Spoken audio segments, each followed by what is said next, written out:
My schedule's pretty tight now. We're going to have another vote unless there are other members that come very quickly after Senator Menendez. We're going to wrap up. Senator Menendez. Thank you, Mr. Chairman.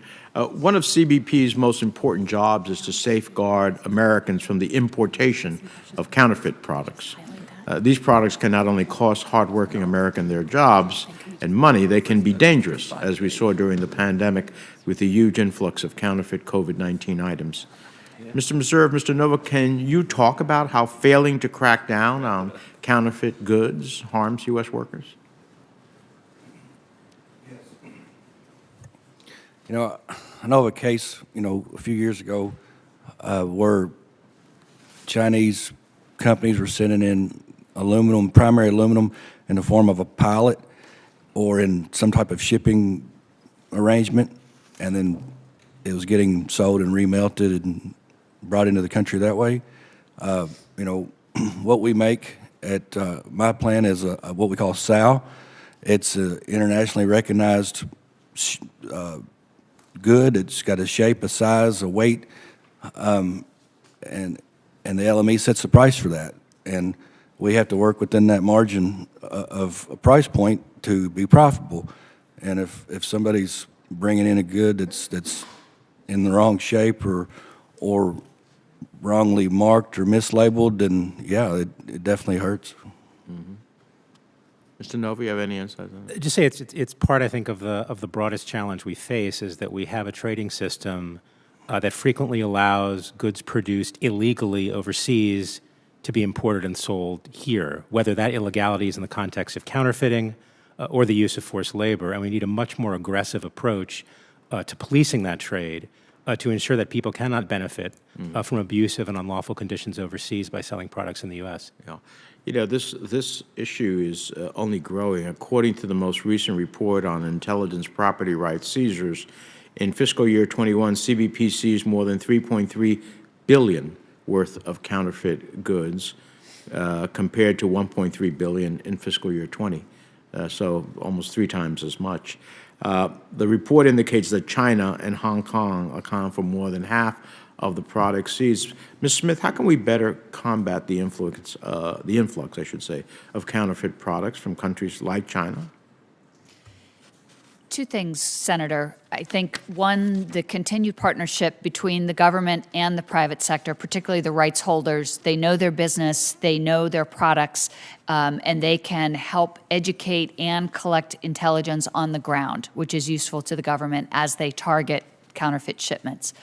I think the second thing that we have to be sure of is that the U.S. government has the ability to enforce its penalties on overseas actors. That can be a challenge. The enforcement process is lengthy, and it often does result in not being able to collect the penalty, collect the additional duties because they can't reach the individual that caused the importation in the first place. Mm-hmm.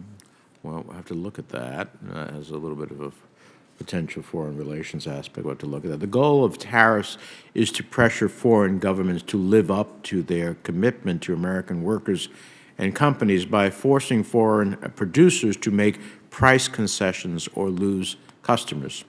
However, too often when tariffs are imposed, they end up punishing U.S. importers with goods that are already in transit. Ms. Allen, Mr. Pickle, is it fair or effective trade policy to impose tariffs on goods that are already in transit when the tariffs are announced? Thank you, Senator, for the question. I will tell you, as someone who has to apply those tariffs at the time of entry, it's a very complex environment today. Some dates for tariffs or other trade actions happen at time of export, some at time of arrival, some at time of entry, which can be different dates.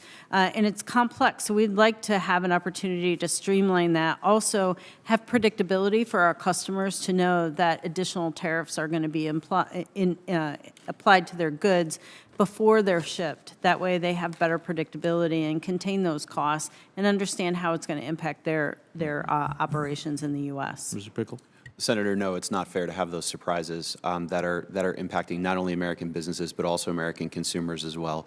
Those business decisions and purchasing decisions are made well in advance of the finalization of the tariff actions, and I believe the action you're suggesting would be appropriate. That's why Senator Cassidy and I introduced the Fair Tariff Act in the last Congress.